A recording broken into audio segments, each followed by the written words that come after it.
자, 끝으로 통일부 이야기도 준비가 되어 있습니다. 통일부는 지금 어떤 입장일까요?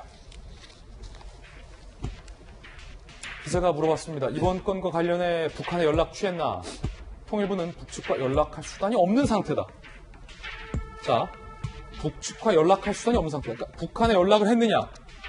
북한에게 항의했느냐? 혹은 더 나아가 북한에게 그러하지 말 것을 주문했느냐?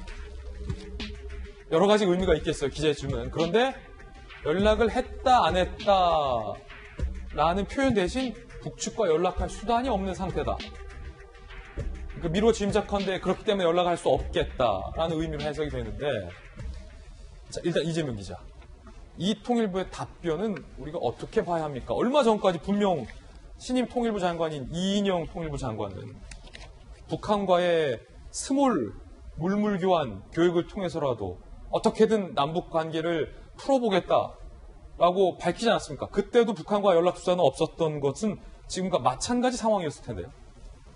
뭐 공식적으로 어쨌든 북한과의 함라인이 다 끊긴 건 뭐 사실이죠. 지난번에 이제 북한이 남한을 상대로 이제 대적 관계다 이렇게 하면서 모든 함라인을 끊었기 때문에 지금 현재로서 우리가 연락할 방법이 없는 건 맞는 것 같습니다. 그래서 23일 날 오전에, 그제 오전이죠. 대통령한테 사살됐고 시신이 훼손됐다 이런 보고를 했을 때도 그럼 북한에도 알아봐라 이렇게 지시를 합니다. 그래서 그제 오후에 유엔사를 통해서 통신을 보냈지만 아무런 답변을 받지 못했다고 합니다. 그런 걸 봤을 때 북한과의 관계에서 지금 뭐 마땅히 연락하고 서로 이렇게 정보를 교환하고 이럴 수 있는 상황은 아닌 것 틀림없어 보입니다.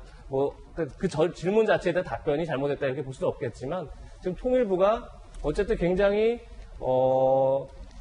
남북 관계가 악화된 상황에서 돌파를 마련하기 위해서 굉장히 전면적으로 뛰고 있는 상황이죠. 그런데 지금 상황은 그런 지금 남북 공동 연락사무소 폭파와는 또 질적으로 다른 우리 국민의 생명이 앗아갔고 또 그 만행을 통해서 잔혹하게 살해됐기 때문에 다른 상황이다. 그런 점에서 통일부가 물론 이제 어떻게 보면 국방부와 또 입장이 다르게 남북 관계를 다시 풀어가야 할 그런 또 책임이 있지만 지금 좀 다른 어떤 지금 국면을 어떻게 돌파할지 새롭게 좀 봐야 되지 않을까 이런 생각이 듭니다. 예. 자, 이제는 김영주 의원님께 하나 질문을 여쭙지 않을 수 없을 텐데요.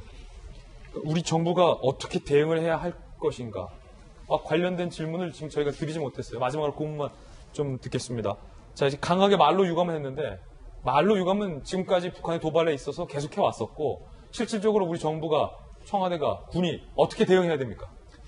실제로 기본적으로는 청와대는 청와대대로 외교안보실을 통해서 다시 한번 국제사회에서 이러한 반일륜전 북한의 행태에 대한 말하자면 문제의식. 국제사회의 규탄. 예, 그 다음에 유엔 안보리 수준의 문제가 있겠습니다만 결의안 채택이라든지 어떤 그런 수준에 대한 어떤 외교부의 노력, 또 국회는 국회 나름대로 그러한 여야 합쳐서 북한에 대한 규탄 이런 것들이 가져가야 될 것이고, 무엇보다도 중요한 것은 저는 지금 이제 통일부의 자세도 바뀌어져야 된다고 생각합니다. 통일부의 자세가 큰 틀에서 우리가 남북 통일을 원하지 않는 국민이 어디 있겠습니까? 그러나 이 국면은 정확하게 우리가 이미 논의한 대로 올 8일부터 내년 2월 1일까지는 사실은 남북 간에 대화할 수 있는 채널도 없고, 더군다나 지금 김수경 박사 얘기했지만 7일부터 8일부터 아예 북한 인접에 접근하는 민간인도 사살하라고 하는 이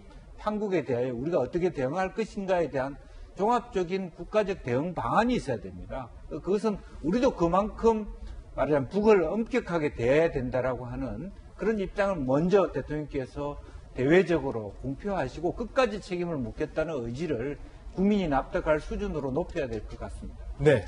자, 향후에 정부의 입장이 나오면 전해드리겠습니다. 특히 아직도 그 해상에 있는 우리 국민의 시신을 어떻게 할 것인가와 관련된 우리 측 정부의 추가 입장이 나오면 보도해드리겠습니다.